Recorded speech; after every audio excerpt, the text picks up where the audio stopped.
থেকে আবার মেরেছে, আবার নবী রক্তাক্ত হয়ে জামিনের মধ্যে লুটিয়ে পড়লেন, আবার মেরেছে। বিশ্বনবীর মতো এত সুশ্রী মানব, বিশ্বনবীর মতো এত শুভ্র মানব, বিশ্বনবীর মতো এমন চমৎকার দেহাবয়ব দিয়ে রব্বুল আলামিন কাউকে বানান নাই।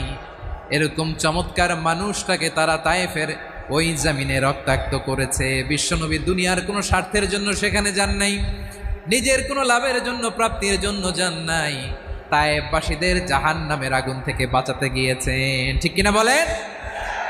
খেয়ে না খেয়ে দিনী প্রচারের কাজে নিজেকে দিয়েছ বিলিয়ে, তায়েফের কাফিরেরা চিনল না সে আলো, দুষ্ট ছেলেদের পিছু দিল লেলিয়ে। পাথরের আঘাতে ক্ষত বিক্ষত হয়ে